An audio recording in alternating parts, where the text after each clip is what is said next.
தினம்தோறும் விளக்கேற்ற நல்ல எண்ணெய் இதயம் நல்லெண்ணெய்.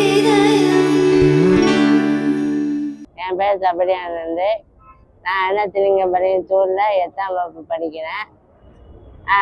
கோவாவில் நடந்த ஹைதராபாத் நடந்த நேரத்தை போய் 3 கோல்டு மெடல் வின் பண்ணேன். 8 சார் ஸ்விம்மிங் பூலில் ப்ராக்டிஸ் பண்ணிட்டு இருந்தேன். சுப்பு சார், சுரி சார் ட்ரைனிங் கொடுத்தாங்க.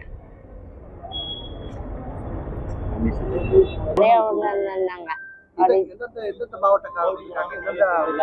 எல்லா தேர்தலும் இருந்தாங்க.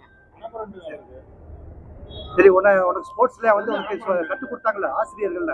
அவங்களுக்கு ஒரு தேங்க்ஸ் சொல்ல மாதிரி ஒரு எங்களுக்கெல்லாம் ஒரு தேங்க்ஸ். என் பேர் ராஜா. நான் அவினாசிலிங்கம்பாளையத்தில் இருக்கிறேன். இது வந்து மில்லில் வந்து ஒரு ப்ரைவேட் கம்பெனியில் வந்து மில்லில் வேலை பார்த்துக்கிருக்குங்க. அவங்க வந்து என் மனைவி சுசிகலா கம்பெனியில் வேலை பார்க்குறாங்க. பொண்ணு சுதர்சனா அவினாசியில் 12th படிக்கிறாங்க கவர்மெண்ட் ஸ்கூலில். அவங்க மாமியார் சிவகாமி வீட்டில் இருக்காங்க. பையன் வந்து சபரியானந்துங்க பேர். பிறந்து 3 நாள்லேருந்து அவருக்கு வந்து தண்டோட பிரச்சனை. கோயம்புத்தூர் பிஎஸ்சி ஹாஸ்பிட்டலில் தண்டோட அறுவை சிகிச்சை பண்ணோம். அதுக்கடுத்து பார்த்தீங்கன்னா அடுத்தடுத்து 2ஆம் மாதத்தில் யூரின் ப்ராப்ளம் இருந்துச்சு, அதுக்கு ஒரு சர்ஜரி பண்ணோம். அடுத்து தலையில் நீர் கோத்துருக்குன்னு சொல்லியிருந்தாங்க. அதுக்கு வந்து 11ஆவது மாதத்தில் ஒரு சர்ஜரி, தலையில் வந்து ஸ்டண்ட் வச்சுருக்காங்க. அதுக்கடுத்து பின்னாடி நீர் கோத்தை வந்து மறுபடியும் பின்னாடி இறங்கிருச்சுன்னு சொல்லி பின்னாடி உடனேல ஒரு ஆப்ரேஷன் பண்ணியிருக்காங்க. அதுலேருந்து பார்த்தீங்கன்னா யூரின்லாம் வந்து நார்மலாக கண்ட்ரோல் இல்லாமல் போய்க்கிருக்கும். 8 வயசு வரைக்கும் டியூப் போட்டு தான் எடுத்துக்கிருப்போம்.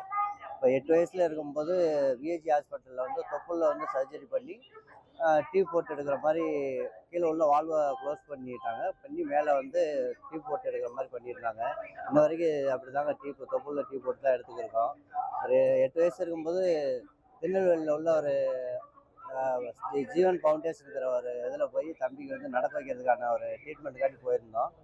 அங்கே வந்து பார்த்தீங்கன்னா ஸ்விம்மிங் பூல்லாம் இருக்குங்க. ஃபிசியோதெரபி பண்ணிவிட்டு ஸ்விம்மிங்லேயே வந்து அவனுக்கு வந்து நீர் சிகிச்சை பண்ணுவாங்க. அதில் வந்து பேசிக்காக அவனுக்கு வந்து ஸ்விம்மிங் அதை கொஞ்சம் கொஞ்சம் ட்ரெயினப் பண்ணாங்க. அதில் ஓரளவுக்கு நல்லா பண்ணதுனால அங்கேருந்து டிஸ்சார்ஜ் ஆகி போய் நீங்கள் வந்து ப்ராக்டிஸ் கொடுங்க, அவனுக்கெல்லாம் வந்து பாராலிம்பிக் அளவுக்கு போயிட்டு போகலாம் அப்படின்னு சொன்னாங்க. அது வந்து அவனோட மைண்டில் வந்து நல்லா ஊறி போச்சு. இங்கே திருப்பூரில் வந்துட்டு கேஜிஎஸ் மெட்ரிகுலேஷனில் போய் அங்கே ஸ்விம்மிங் பூல் இருக்குது. அங்கே போய் கோச்சிங் கொடுத்தோம். ஒரு 6 மாதம் பண்ணியிருப்பாங்க. அப்புறம் ஸ்டேட் லெவல் காம்படிஷன் வந்துச்சு தேனியில். அதில் போய் கலந்து வின் பண்ணியிருந்தேன். 3 கோல்டு மெடல் வின் பண்ணியிருந்தார். அதுக்கப்புறம் அடுத்தடுத்த லெவல் போகணும் அப்படின்னா அடுத்த பெரிய ஸ்விம்மிங் பூல் தான் போகணும் அப்படின்னாங்க.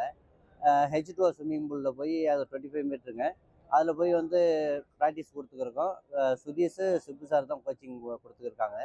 அதில் போய் வின் பண்ணி அங்கே போய் கலந்துக்கிட்டு ப்ராக்டிஸ் கொடுத்துக்கிருக்கோம். அதில் வந்து கோயம்புத்தூர் அமிர்தாவில் வந்து ஸ்டேட் லெவல் வந்துச்சுங்க. அதில் கலந்துக்கிட்டு 3 கோல்டு மெடல் வின் பண்ணி நேஷ்னல் செலக்ட் ஆன. அப்படி நேஷ்னல் செலக்ட் ஆகி கோவாவில் போன வருஷம் நவம்பரில் நடந்துச்சு. அதில் போய் 3 கோல்டு மெடல் வின் பண்ணியிருந்தார். Free style 100 metre free style, 50 metre free style, 50 back stroke 3லேயுமே கோல்டு மெடல் வின் பண்ணியிருந்தார். அதுக்கப்புறம் ரெகுலராக கண்டினியூவாக ப்ராக்டிஸ் போய்க்கிருக்கிறோம். அவினாசிபாளையம் ஸ்கூலில் தான் கவர்மெண்ட் ஸ்கூலில் தான் 8th படிக்கிறாருங்க. அவருக்கு வந்து இந்த யூரின் பிரச்சனை இருக்கிறதுனால கூட அவங்க பாட்டி போய் எப்போவுமே கூடவே இருப்பாங்க. யூரின் எடுத்து கொடுப்பாரு, அவங்க பாட்டி கொண்டே கிலோ ஊற்றிட்டு கொண்டாந்து அது மாதிரி இருப்பாங்க. இப்போ வந்து மறுபடியும் சென்னை வேளச்சேரியில் வந்து கடந்த 15ஆம் தேதி 25ஆம் தேதி நடந்துச்சு ஸ்டேட் லெவலு. அதில் 3 கோல்டு மெடல் வின் பண்ணியிருந்தார். இந்த 3 ஈவெண்ட் இப்போ வந்து அதில் ஸ்டேட் வின் பண்ணி நேஷனல் செலக்ட் ஆகி இப்போ ஹைதராபாத் போயிட்டு வந்தாங்க. அதில் போய் 50 meter back stroke, 50 metre free style, 50 meter butterfly 3 ஈவெண்ட்லேயும் கலந்துக்கிட்டு 3லேயும் 3 கோல்டு மெடல் வின் பண்ணியிருக்காரு சார். அடுத்த லெவல் வந்து பார்த்தீங்கன்னா இன்டர்நேஷ்னல் லெவலுக்கு ஒலிம்பிக் அளவு போயிட்டு போகணுங்கிறது எங்களோட எண்ணங்க. ரொம்ப தேங்க்ஸ் சார்.